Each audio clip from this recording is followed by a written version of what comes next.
Hello YouTube, this is Sabriel from AltChar.com, and today we'll be talking about one of the arguably most controversial topics, and that is whether the PlayStation Plus is a ripoff.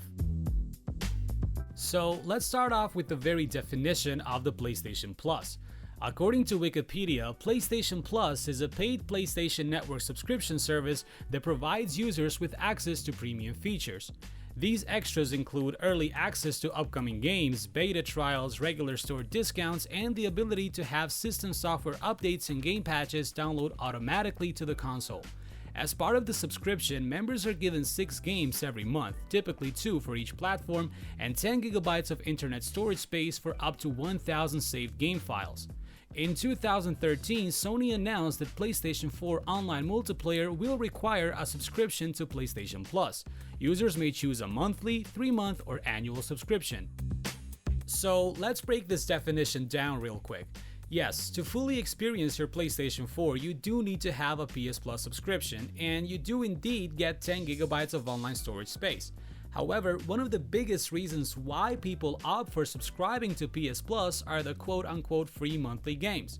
Don't get us wrong, we are well aware of the fact that Sony does not have to include a single free game in its PS Plus package, all things considered, but we simply think that exactly because so many gamers choose to subscribe to PS Plus, Sony should dedicate a bit more funds to the monthly games program.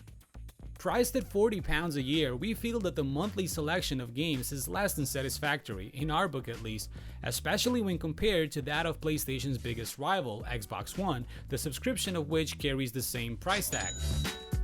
As the Daily Star reveals, the PlayStation Plus free game service is taking a lot of heat from unhappy gamers as Xbox's equivalent games with gold subscription continues to pull out one massive AAA title month on month.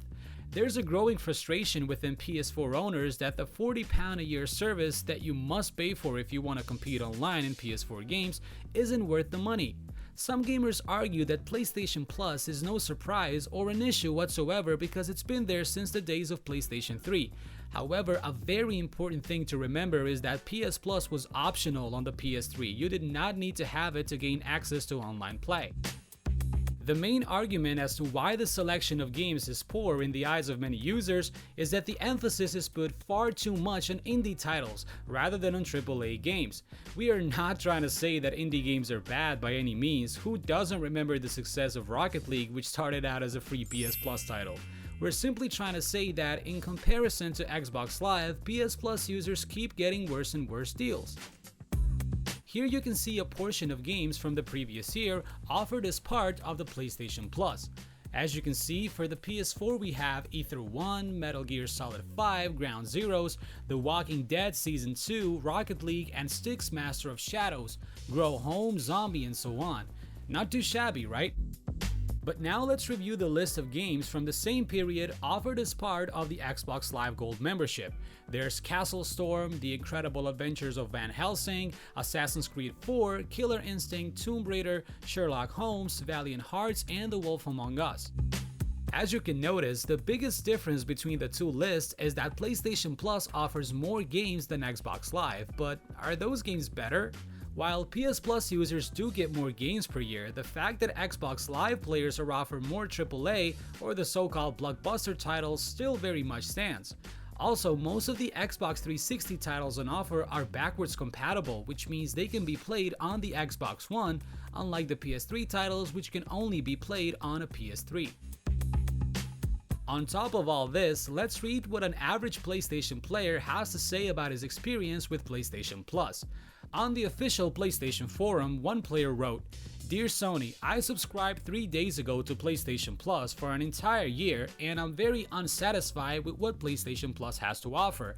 And I can understand the so-called free games having to only be timed trials that last for only 60 minutes or more because nothing in this world is free. Although, as for the discounts, all it gives us subscribers is discounts on games that aren't even worth buying and discounts on lame avatars. Yeah, that's a real end of a deal, Sony. Excuse me for my language, but PlayStation Plus is not even worth subscribing. I thought there would be discounts on all the games from the PS Store, but I was totally wrong." However, on the flip side, another user claims that they do give out couple free games a month, and I disagree because it is worth it to me. So far this year, I downloaded Tomb Raider 2013, Grid 2, BioShock, Remember Me, and a bunch of other games for free. I saved hundreds of dollars for subscribing to PlayStation Plus. So those were our 2 cents about the PlayStation Plus. Now we'd like to know, what do you guys think? Are you satisfied with PlayStation Plus, or do you think there's more room for improvement? Let us know in the comment section below, and please don't forget to head over to AltChar.com for all your gaming needs. And as always, thank you very much for watching. Please like, comment, and subscribe for more content coming very soon. Until next time, goodbye.